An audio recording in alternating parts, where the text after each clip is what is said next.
Have you ever been in a situation where you're just stuck, trying to figure out the right thing to do? We make thousands of choices every day, but some of them just feel heavier, right? Well, it turns out there's a kind of hidden logic, a framework behind these moral decisions. So let's dive in and take a look at it.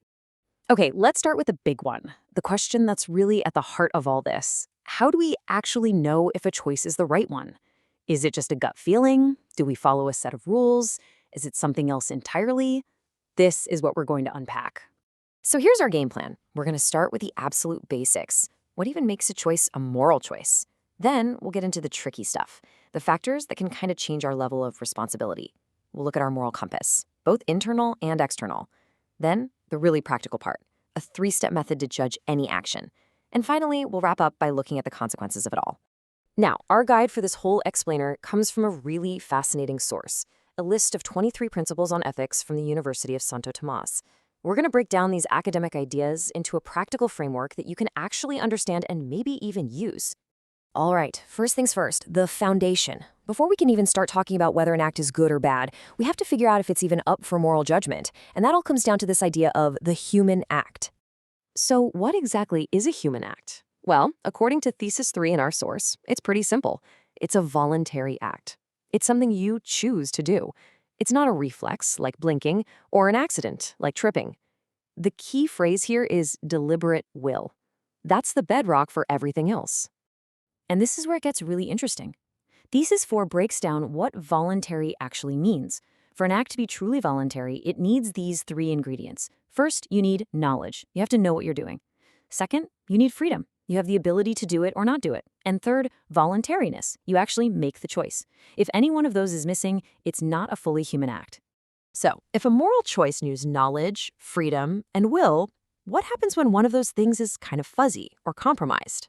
That brings us to our next section, the factors that can actually change or even lessen our moral responsibility.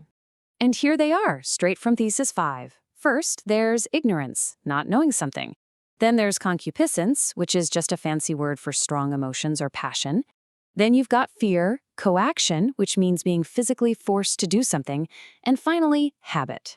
Any of these can affect how responsible we are for an action. Now let's talk about ignorance, because it's a big one, and it comes in 2 flavors.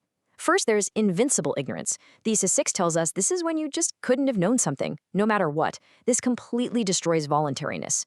On the flip side, Thesis 7 talks about vincible ignorance. This is when you could have known something if you'd just done your due diligence. This lessens your responsibility, but it doesn't get you off the hook. Think of it this way. If you serve someone peanuts, having absolutely no idea they have a deadly allergy, that's invincible ignorance. But if you kind of suspected they might be allergic and just didn't bother to ask, that's vincible. You share some of the blame. And what about those other factors? Well, according to Thesis 8 through 12, things like extreme anger, intense fear, or a really ingrained habit, they all kind of muddy the waters. They can make an act less voluntary, for sure, and that can reduce how blameworthy you are. But, and this is super important, they almost never wipe the slate clean completely. Okay, so we've got the basics of a moral act and the things that can mess with it. But how do we actually find our way? What are the guideposts that help us make good decisions? Well, the framework gives us 2 main guides that act as our moral compass. On one hand, you have your conscience. Thesis 14 calls this the subjective or internal guide. It's that personal gut feeling of what's right and wrong. But on the other hand, you have the law. Thesis 15 calls this the objective, external guide. It's a set of rules made for the good of everyone. So we're always doing this balancing act between our internal compass and these outside rules. So what happens when those 2 clash? When your conscience tells you one thing, but the law says something else entirely. Well, CC 17 gives a pretty clear answer. The objective norm, the law, is supposed to win out. Now, the logic here is that our individual conscience can sometimes be wrong or maybe a little self-serving. A just law, however, is meant to be a stable external standard that's good for the whole community. And that brings us to the real core of this whole thing. We've got the foundation, we've got the guides. So how do we actually put an action on trial? How do we judge it? This next part gives us a really practical 3-step test. According to Thesis 19, you can break down any moral act into these 3 components. Step 1, you look at the act itself. What is actually being done? Step 2, you look at the intention. Why is the person doing it? And step 3, you look at the circumstances. What's the whole context surrounding the action?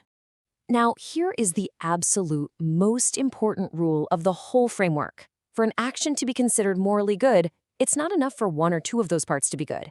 Nope. All three, the act itself, the intention, and the circumstances, all have to be good. A bad intention can poison a good act. Bad circumstances can too. It's like a chain, right? It's only as strong as its weakest link. All right, we're on the home stretch. Let's talk about the end game. After all these choices we make, what's the result? What's the long-term impact of all these moral decisions we're making day in and day out? Well, Thesis 21 puts it very simply. The consequences of our actions are the habits they create. When you repeatedly choose good acts, you build good habits, and we call those virtues. And when you repeatedly choose bad acts, you build bad habits, and we call those vices. It's that straightforward. Our choices literally build the person we become over time.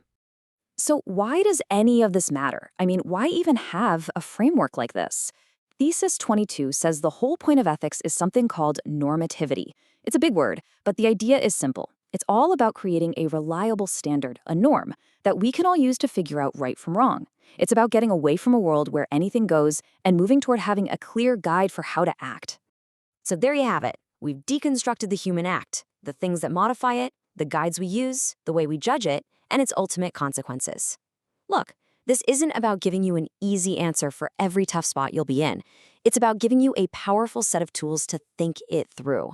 The framework is all here. The only real question left is, how will you use it?